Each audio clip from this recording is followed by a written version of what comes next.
आज uniform civil code पे court में सुनवाई है। हमने मांग किया है कि पर्सनल लॉ जितने भी चल रहे हैं, चाहे वो पारसी मैरिज एक्ट है, चाहे क्रिश्चियन मैरिज एक्ट है, चाहे शरीयत एक्ट है, इन सबको खत्म किया जाए और देश में सबके लिए एक यूनिफॉर्म सिविल कोड लागू किया जाए, जिससे देश की सभी बहन बेटियों को एक समान अधिकार मिले। ये जो हमारी मांग है ना, इस पे 75 साल पहले बहुत लंबी चर्चा हुई थी और 23 नवंबर 1948 को लंबी चर्चा करने के बाद, विस्तृत चर्चा करने के बाद, पक्ष और विपक्ष में सबकी बात सुनने के बाद संविधान सभा ने तय किया कि भारत में अब कोई पर्सनल लॉ नहीं होगा, बल्कि एक कॉमन सिविल कोड होगा, यूनिफॉर्म सिविल कोड होगा, जो आज की डेट में संविधान का आर्टिकल 44 कहलाता है। एक्चुअली ये पहले आर्टिकल 35 था, बाद में रीनंबर करके इसको आर्टिकल 44 कह दिया गया। 75 साल बीत गए संविधान सभा के प्रस्ताव को कि भारत में कोई शरीयत एक्ट नहीं होगा, पारसी मैरिज एक्ट नहीं होगा, क्रिश्चियन मैरिज एक्ट नहीं होगा, बल्कि एक यूनिफॉर्म सिविल कोड होगा। दुर्भाग्य देखिए, हम आज भी इसको लागू नहीं कर पाए। 125 बार संविधान बदल दिया गया, 5 बार सुप्रीम कोर्ट का फैसला पलट दिया गया, लेकिन संविधान की आत्मा, जिसको यूनिफॉर्म सिविल कोड कहते हैं, बाबा साहब अंबेडकर के मुंशी कहते थे यूनिफॉर्म सिविल कोड संविधान की आत्मा है। यूनिफॉर्म सिविल कोड को लागू किए बिना सभी नागरिकों को समान अधिकार नहीं मिल पाएगा। समान अधिकार देना जरूरी है, इसलिए यूनिफॉर्म सिविल कोड लागू करना जरूरी है। अनफॉर्चुनेटली देखिए, 75 साल के बाद भी ओटजीवी और नोटजीवी नेताओं के कारण न इस पर ढंग से चर्चा हो पाई, न इसका आज तक ड्राफ्ट बन पाया और न आज तक ये लागू हो पाया। यूनिफॉर्म सिविल कोड का मतलब क्या है? शादी विवाह की उम्र समान हो जाएगी, लड़का हो या लड़की, हिंदू या मुस्लिम, पारसी हो या ईसाई, जो मिनिमम एज ऑफ मैरिज है सबकी एक समान होगी। आज की डेट में हिंदू, जैन, बौद्ध में लड़की की शादी की उम्र 18 है, लड़के की 21 है, लेकिन आपको शायद पता नहीं होगा, मुस्लिम्स में जो शादी की मिनिमम एज है वो 9 साल चल रही है। वो हमने कोर्ट में चैलेंज किया हुआ है। इसी तरीके से यूनिफॉर्म सिविल कोड आएगा तो शादी का रजिस्ट्रेशन कंपलसरी हो जाएगा। आप शादी कराएंगे, जैसे आप बर्थ सर्टिफिकेट बनवाते हैं, डेथ सर्टिफिकेट बनवाते हैं, आप आधार बनवाते हैं, राशन कार्ड बनवाते हैं, इसी तरीके आपको शादी का रजिस्ट्रेशन करा के आपको एक सर्टिफिकेट बनवाना पड़ेगा। ये तो अच्छी बात है, सबके लिए फायदेमंद है, हिंदू, जैन, बौद्ध, सिख सबके लिए फायदेमंद है। फिर इसका विरोध क्यों? शादी विवाह की उम्र सबकी समान हो जाएगी। अभी जो 9 साल चल रही है वो 18 साल हो जाएगी या 20 साल हो जाएगी। हमारी मुस्लिम बेटियां भी पढ़ेंगी, कम से कम 12वीं पास कर लेंगी, उनका स्वास्थ्य अच्छा रहेगा, वो फिजिकली मेंटली मैच्योर हो जाएंगी, पढ़ाई उनकी पूरी हो जाएगी, वो डिपेंडेंट हो जाएंगी। फिर इसमें कोई दिक्कत तो है नहीं, इसका विरोध क्यों करना? यूनिफॉर्म सिविल कोड आएगा तो ग्राउंड्स ऑफ डिवोर्स सबका एक कॉमन हो जाएगा। अगर नपुंसकता के आधार पर डिवोर्स होगा सबका होगा, बचपन के आधार पर होगा सबका होगा, कोढ़ के आधार पे होगा सबका होगा। जिस भी जो ग्राउंड्स ऑफ डिवोर्स होंगे वो 10 ग्राउंड होंगे या 12 ग्राउंड होंगे, वो हिंदू, जैन, बौद्ध, सिख, पारसी, ईसाई सबके लिए कॉमन हो जाएगा। इसमें कोई दिक्कत तो नहीं होनी चाहिए। अगर यूनिफॉर्म सिविल कोड आ जाएगा तो प्रोसीजर ऑफ डिवोर्स सबका समान हो जाएगा, यानी सबका डिवोर्स कोर्ट के जरिए होगा। ट्रिपल तलाक भले खत्म हो गया, लेकिन 4 तरीके का तलाक चल रहा है। तलाके हसन चल रहा है, तलाके एहसन चल रहा है, तलाके बाइन चल रहा है, तलाके किनाया चल रहा है। 4 तरीके के तलाक आज भी चल रहे हैं और ये भी एक तरफा होते हैं। इसमें भी कोई जिम्मेदारी नहीं है, इसमें भी कोई रिस्पॉन्सिबिलिटी, अकाउंटेबिलिटी नहीं है। यूनिफॉर्म सिविल कोड से गुजारा भत्ता सबको मिलेगा। हिंदू, जैन, बौद्ध, सिख को तो गुजारा भत्ता मिलता है, लेकिन हमारी मुस्लिम बेटियों को गुजारा भत्ता नहीं मिलता। उनको केवल मेहर की रकम मिलती है 3 महीने के लिए बस। यूनिफॉर्म सिविल कोड से आएगा तो हमारी मुस्लिम बेटियों की लाइफ में कम से कम थोड़ी स्टेबिलिटी होगी, टेंशन कम हो जाएगा। यूनिफॉर्म सिविल कोड आएगा, विरासत का एक समान अधिकार देश की सभी बेटियों को मिल जाएगा, वसीयत का एक समान अधिकार सभी बेटियों को मिल जाएगा, बच्चा गोद लेने का अधिकार देश की सभी बेटियों को मिल जाएगा, बच्चे के भरण पोषण का अधिकार देश की सभी बेटियों को मिल जाएगा, माता पिता की देखभाल का अधिकार देश की सभी बेटियों को मिल जाएगा, एक पति एक पत्नी का नियम सब पे लागू हो जाएगा, बहुविवाह बंद हो जाएगा, हलाला बलात्कार घोषित हो जाएगा, मुताह बंद हो जाएगा, मिस्यार बंद हो जाएगा, तहर्रुस बंद हो जाएगा, तलाके हसन बंद होगा, तलाके एहसन बंद होगा, तलाके बाइन बंद होगा, तलाके किनाया बंद होगा। और ये सब कुरीतियां हैं, और ये सारी कुरीतियां मुगल काल में आई हैं। इनफैक्ट ये सारी कुरीतियां भारत की है ही नहीं है। भारत में एक सती प्रथा कुरीति आई थी, मुगलों के कारण आई थी, पहले नहीं थी, वो बंद हो गई।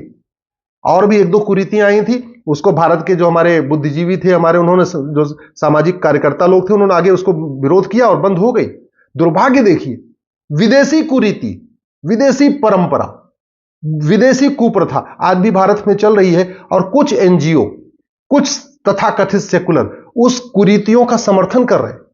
आपको आश्चर्य होगा कि मेरी पीआईएल का विरोध करने के लिए एक एनजीओ आया हुआ है, वो ऐसे तो कहता है कि हम तो बहुत बड़े सामाजिक संगठन, एक्चुअल में एनजीओ है, और उस एनजीओ को 1873 में इंदिरा गांधी ने बनवाया था, और उस एनजीओ का नाम है all India Muslim personal law board. वो हमारी सारी पीआईएल का विरोध करने आ जाता है कोर्ट में। हमने 4 शादी चैलेंज किया, वो आ गया है कोर्ट में हमारी पीआईएल का विरोध करने।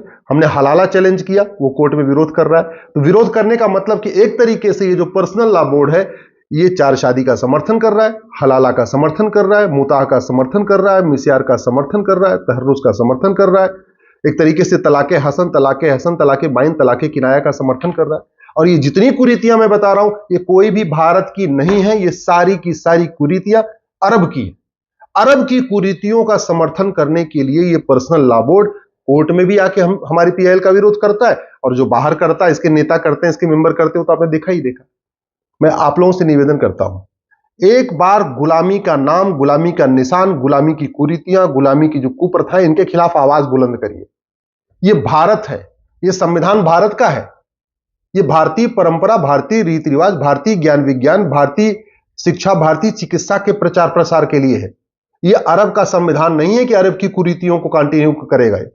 इसलिए मैं आपसे निवेदन करता हूं, यूनिफॉर्म सिविल कोड के लिए जोरदार आवाज उठाइए। और यूनिफॉर्म सिविल कोड में मैं तो सरकार से निवेदन करता हूं, उसमें एक चैप्टर आप हम दो हमारे दो का भी जोड़िए। अलग से जनसंख्या नियंत्रण कानून बनाने की जरूरत नहीं है।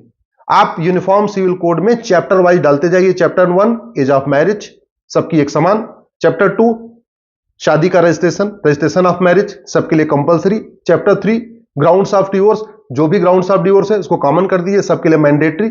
Chapter 4 procedure of divorce, court के जरिए होगा। ये तलाके हसन, तलाके बाइन, तलाके किनाया को कंप्लीट बैन करिए।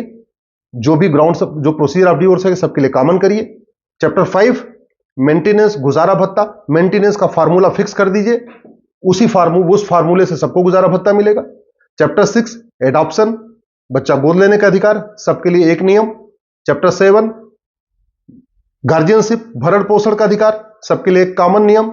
नेक्स्ट चैप्टर सक्सेशन, इनहेरिटेंस, विरासत, वसीयत का एक नियम। देश की सभी बहन बेटियों को एक समान अधिकार हो, चाहे मुस्लिम हो, चाहे हिंदू हो, चाहे जैन हो, चाहे बौद्ध हो। और उसी में एक चैप्टर रखिए माता पिता के भरण पोषण का अधिकार, क्योंकि डिवोर्स वोर्स सब हो जाता है, माता पिता बेचारे किनारे हो जाते हैं। उनको पता चला पति पत्नी आपस में लड़े भिड़े, दोनों अलग भी हो गए, अब माता पिता कौन देखेगा? तो इसलिए उनके माता पिता के भरण पोषण का उसमें एक चैप्टर होना चाहिए। और सबसे इंपॉर्टेंट उसमें एक चैप्टर होना चाहिए हम दो हमारे दो सबके दो। मैं ये क्यों कह रहा हूं? भारत के पास केवल 2% जमीन है, केवल 4% पानी है, जनसंख्या 20% हो चुकी है, हम दुनिया के नंबर 1 हो चुके हैं। और आज भी 15 बच्चे, 18 बच्चे, 20 बच्चे पैदा हो रहे हैं। जिसको लगता है कि ये गलत बात है, मैं कह रहा हूं देश की किसी भी लोकसभा जो वोटर लिस्ट होती है, उसकी 1999 की वोटर लिस्ट और 2019 की वोटर लिस्ट, इसको आप कंपेयर करके देख लीजिए, आपको पता चलेगा कश्मीर हो चाहे केरल, बहुत तेजी के साथ डेमोग्राफी बदल रही है, पॉपुलेशन में बहुत तेज चेंज आ रहा है। आप देश की किसी भी विधानसभा की पिछले 20 साल की वोटर लिस्ट को कंपेयर कर लीजिए, जो 1999 में जहां चुनाव हुआ या 2000 में जहां चुनाव हुआ हो, या और अभी 2020, 2021, 2022 में चुनाव हुआ, 20 साल के अंतर पे आप देख लीजिए किस तरीके से वोटर लिस्ट में चेंज आता है। मैं वोटर लिस्ट की बात इसलिए कर रहा हूं कि जनगणना तो 10 साल के बाद होती है, लेकिन वोटर लिस्ट हर चुनाव के पहले बनती है। चाहे वो पार्षद का चुनाव हो तो वोटर लिस्ट अपडेट होती है, प्रधान का चुनाव हो तो भी वोटर लिस्ट अपडेट होती है, विधानसभा चुनाव हो तो भी वोटर लिस्ट अपडेट होती है, लोकसभा चुनाव हो तो भी वोटर लिस्ट अपडेट होती है। तो भारत की किसी भी लोकसभा चुनाव का 1999, किसी भी लोकसभा क्षेत्र का 1999 की वोटर लिस्ट और 2019 की वोटर लिस्ट, आपको लगता है कि नहीं पढ़ाई लिखाई के कारण पॉपुलेशन कंट्रोल हो जाता है? तो मैं तो कह रहा हूं केरल की किसी भी एक लोकसभा क्षेत्र में 1999 की वोटर लिस्ट और 2019 की वोटर लिस्ट को कंपेयर कर लीजिए, आपको पता चल जाएगा। इसलिए मैं सरकार से निवेदन करता हूं, आप लोगों से निवेदन करता हूं, दल गुलामी छोड़िए। ये आज के नेता 20-25 साल के बाद आपके बच्चों को बचाने नहीं आएंगे, आपके बच्चों को अच्छा कानून बचाएगा। Uniform education, uniform civil code की मांग करिए, पॉपुलेशन कंट्रोल की मांग करिए, समान शिक्षा समान नागरिक संहिता लागू करने की मांग करिए, धर्मांतरण, घुसपैठ, जनसंख्या विस्फोट के खिलाफ कठोर कानून की मांग करिए। इसी से देश का भला होगा, नहीं तो नेता आएंगे जाएंगे, कोई परिवर्तन नहीं होगा।